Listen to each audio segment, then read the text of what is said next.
what exactly are we feeling that way? Are we in a pain, or are we experiencing some sadness? Or maybe is it just a physical cause? We need to understand that. Sometimes it's just the temperature, the environment, the weather that affects us. So that obviously the weather affects us physically. So physical has multi levels and multi dimensions. We need to check those things off before pouring out on someone. I'll take this question. We are assigned a task by the organization, and it is for the betterment of the concerned organization as we are their employee. Once we are done with the task and 100% achieved results, still are uh, and the management isn't happy. So, first of all, the strategy we need to work on, which I was just mentioning, that what we focus on expands. So, what exactly are we focusing on? What is important here? What is important here is not other people's satisfaction. What's important here is to understanding what the situation is, what is the real cause. Are the management uh, looking at some point of view which we are unable to see? Because maybe first we can start off with the intention, to see that maybe they have a good intention behind this, unless they have proven to be outright complainers and pessimistic. Even then, what is it that we can do? All that we have control over is our thoughts and our reactions and our responses. We cannot try to influence, and we may end up influencing a little, but it's not compulsory, and it's not possible to control the other people and how they react or respond. So what we focus on expands. Now we need to figure out what is important here and what is really important about it, what is not important, and what is uncertain. And finally, what is the reality that we prefer to experience? So if we want to stay calm and we want to create a win-win situation, we can expand that and experience it.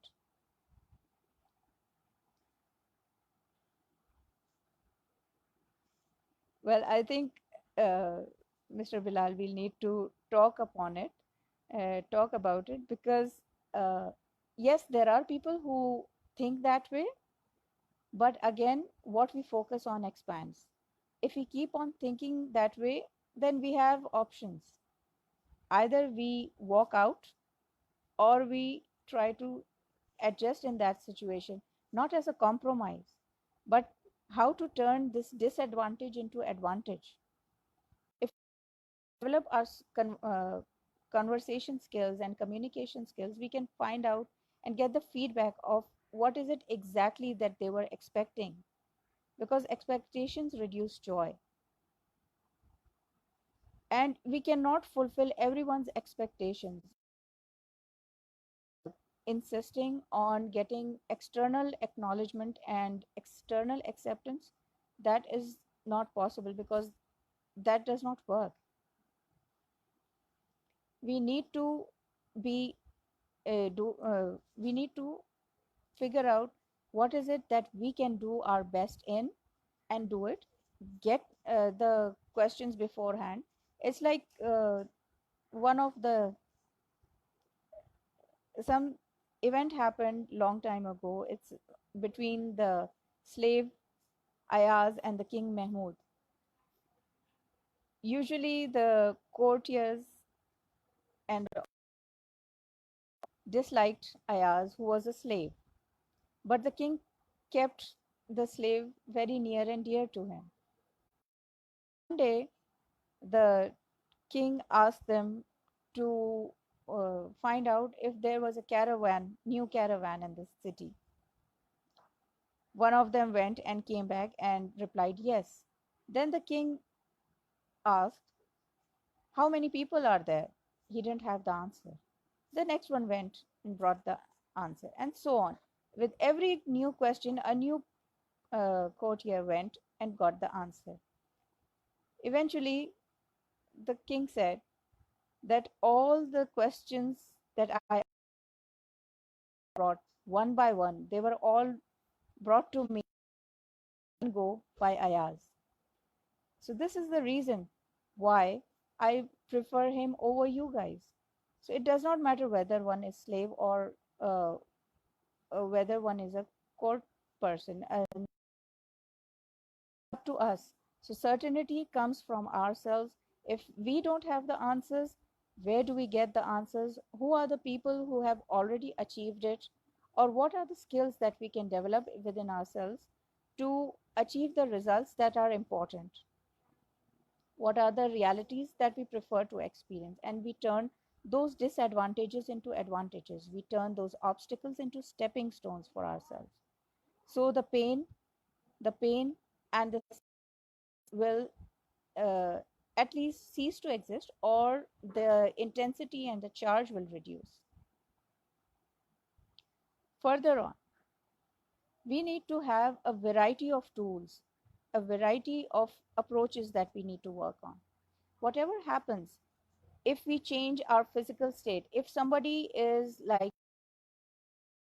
in a defeatist, uh, like if the body language is very defeatist, like if they are just slouching and tilted head, be totally different than someone who is sitting upright and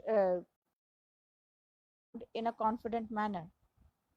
If we keep on thinking negatively about other people, that negative energy does not lie, and it does reflect on our expressions, and the other people can catch it. And one plus, if we are negative and the other person is already uh, evident, or it has been uh, how would I say, like it has been experienced multiple times that they have been it has been established that they are negative, then in that case our negative energy and their negative energy, it's going to multiply. So that's what we need to identify, and instead of labeling it with negatives, we need to at least be neutral in our labels of what we are identifying it as, and how do we need to manage it, because that brings us to the next point, which is significance. How do we want to do, and how do we want to uh, display ourselves, and we want to carry ourselves? Because we have the examples of so many people, of Prophet Muhammad, of Nelson Mandela. So these are the people who have been pioneers. Prophet Muhammad has been on the top of the list in top 100 influencing most influential people in the Times magazine. You can go and Google it. Why did it happen? Because these people were very clear with their visions, they were very clear with how they wanted to carry themselves out. And that's what they did. Their significance, their terms, and their values